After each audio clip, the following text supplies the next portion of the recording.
ধবলি, ধবলি, ধবলি রে, এই যে তুই এখানে এখানে কি খেতে এসেছিস বল তো? চল তাড়াতাড়ি বাড়িতে, কিছুক্ষণ পর বৃষ্টি চলে আসবে। ধবলি তাড়াতাড়ি চল, বৃষ্টি আর আসলো বলে। ধবলি তাড়াতাড়ি ছোট, বৃষ্টি শুরু হয়ে গেছে। ধবলি কমলার পিছনে পিছনে দৌড়তে থাকে। এদিকে কমলা জোরে ছোটার কারণে ধবলি কমলাকে আর খুঁজেই পাচ্ছিল না এবং কমলাকে না দেখতে পেয়ে সে একাই যেতে শুরু করে। কালকে প্রচণ্ড ঝড় হয়েছে, ধবলিকে তো খুঁজেও পাচ্ছি না। আমি যে কালকে ধবলিকে ছেড়ে একাই একাই দৌড়ে বাড়ি চলে এসেছি, আমি একদম খেয়াল করিনি। জানি না আমার ধবলি কেমন অবস্থায় আছে। যাই, ধবলিকে খুঁজতে যাই। তারপর কমলা ধবলিকে খোঁজার জন্য বাড়ি থেকে বের হয়। ধবলি, ধবলি রে, কোথায় তুই? ধবলি, তুই আমাকে ছেড়ে কোথায় চলে গেলি? ধবলি, ধবলি রে। কি হয়েছে? তোকে এমন চিন্তিত দেখাচ্ছে কেন? দাদা, কালকে আমি ধবলিকে মাঠ থেকে আনার পথে প্রচণ্ড ঝড়ের কারণে ধবলিকে পেছনে ফেলে বাড়িতে চলে আসি। বাড়িতে গিয়ে দেখি ধবলি আমার সঙ্গে বাড়িতে আসেনি, কিন্তু কালকে প্রচণ্ড ঝড়ের কারণে বাড়ি থেকে বেরোতে পারিনি। আজকে বের হয়েছি। তোমরা কি আমার ধবলিকে দেখতে পেয়েছো? গায়ের রং কালো আমার ধবলির। কমলা, আমি তো এরকম গরু আজকে দেখিনি। যদি আমি দেখতে পাই তোকে আমি খবর দেব। আর তুই চিন্তা করিস না, ধবলি কোথায় যাবে? দেখ আশেপাশে আছে কোথাও। তোমার কথা যদি সত্যি হয় বোন, আমি যদি ধবলিকে খুঁজে পাই। এ কথা বলে কমলা আবারও ধবলিকে খোঁজার জন্য রওনা দেয়। এ কি, এটা আবার কার গরু এসেছে? কালকে প্রচণ্ড ঝড়ের মধ্যে কারো হয়তো গরু ভুল করে আমার বাড়িতে চলে এসেছে। যাক, ভালোই হলো, গরুটা বিক্রি করে 10-11 হাজার টাকা তো পেয়েই যাব। যাই, গরুটাকে কিছু খেতে দিই। আয় আয় আয়, খেয়ে নে খেয়ে নে, আয় আয় আয়, দেখ কতগুলো তোর জন্য ঘাস নিয়ে এসেছি। কিন্তু ধবলি না খেয়ে শুয়ে পড়ে। কি দুষ্টু গরু রে বাবা, এত সুন্দর ঘাসগুলো খেতে দিলাম, খেলো না, শুয়ে পড়লো। নিশ্চয়ই মালিকের কথা মনে পড়ছে। না, আমাকে তাড়াতাড়ি গরুটা বিক্রি করে দিতেই হবে, নইলে কবে আমার বাড়ি থেকে পালিয়ে যাবে তার কোনো ঠিক নেই। মালতীদের বাড়িতে গরু?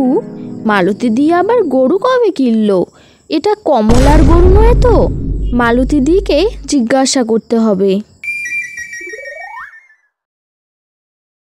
কি গো স্বপনের মা, কি দরকারে আসলে? মালতীদি, একটু চিনির দরকার ছিল, আমাকে 1 কাপ চিনি ধারে দাও তো। ও, আরে গরুটা কবে কিনলে? তোমাকে তো বাজার থেকে কিনে আনা দেখিনি। তুমি কি বলতে চাও আমি বাজার থেকে কিনে আনিনি? তাহলে কি চোর করে নিয়ে এসেছি? মালতীদি, তুমি তো ভুল ভাবছো, আমি তো এভাবে কথাটা বলতে চাইনি। দেখো বাপু, এটা আমার বাপের বাড়ি থেকে গরু দিয়েছে, কালকেই দিয়েছিল। আর যে দরকার এসেছো সেই কাজ করে এখান থেকে চলে যাও তো। তারপর হিমানি আর কিছু না বলে সেখান থেকে চলে যায়। আমাকে তাড়াতাড়ি গরুটা বিক্রি করেই দিতে হবে। হিমানি কমলার বাড়িতে আসে। কমলা, তুই এখনো কাঁদছিস? এখনো তুই ধবলের কথা চিন্তা করে আছিস? হ্যাঁ বোন, তুই তো জানিস এই পৃথিবীতে ধবলি ছাড়া আমার আর কেউ নেই। আমি ধবলিকে আমার জীবনের থেকেও ওকে বেশি ভালোবাসতাম। জানি না আমার ধবলি কেমন আছে, কি খাচ্ছে, কোথায় আছে। শোন কমলা, আমি মালতীদির বাড়িতে গিয়েছিলাম, সেখানে দেখলাম একটা কালো গরু। ওকে নাকি ওর বাপের বাড়ি থেকে দিয়েছে। আমার কথাটা কেমন জানি বিশ্বাস হলো না। তুই তো তোর ধবলিকে চিনতে পারবি, চল আমার সঙ্গে, যদি ওই গরুটাই তোর ধবলি হয়। হ্যাঁ হ্যাঁ, চলো দেখি। হিনা কমলাকে নিয়ে মালতীদের বাড়ি যাওয়ার উদ্দেশ্যে রওনা দেয়। মালতীদি, মালতীদি, বাড়িতে আছো? কি হয়েছে হিনা, তুই তো এক্ষুনি বাড়িতে গেলি, আবার কমলাকে নিয়ে এসেছিস কেন? মালতীদি, আমার গরু ধবলি, কাল থেকে খুঁজে পাচ্ছি না। শুনলাম তোমার বাপের বাড়ি থেকে নাকি একটা গরু দিয়েছে, আমি গরুটি দেখতে চাই, যদি আমার ধবলি হয়। হিনা, তুই তো খুব পাজি একটা মেয়ে। আমি বললাম না ওই গরুটা আমার বাপের বাড়ি থেকে দিয়েছে, তুই আবার কমলাকে সাথে করে নিয়ে এসেছিস। আমার গরু আমি কাউকে দেখাবো না, তোরা এক্ষুনি আমার বাড়ি থেকে বেরিয়ে যা, না আমি ঘাট ধাক্কা দিয়ে বের করে দেবো বলতো। তারপর তারা কিছু না বলে সেখান থেকে বেরিয়ে যায়। বোন, এখন কি করব? ও তো গরুটা দেখাতেই চাচ্ছে না। আমার মনে হচ্ছে ওটাই তো ধবলি। আমাদের প্রধান মশাইকে সব ঘটনা জানাতেই হবে। চলো আমরা প্রধান মশাইকে সব ঘটনা জানাই। কি হয়েছে কমলা, এত সকাল সকাল আমার বাড়িতে? প্রধান মশাই, আমার গরু ধবলি কালকে প্রচণ্ড ঝড়ের সময় হারিয়ে গেছে, ওকে কোথাও খুঁজে পাচ্ছি না। হিনা সকালে মালতীদের বাড়িতে গিয়েছিল, সেখানে নাকি একটা কালো রঙের আমার ধবলির মতো গরু দেখতে পেয়েছে। আমি মালতীর কাছে গিয়েছিলাম গরুটা দেখার জন্য, কিন্তু মালতী আমাদের গরুটা দেখাচ্ছেই না।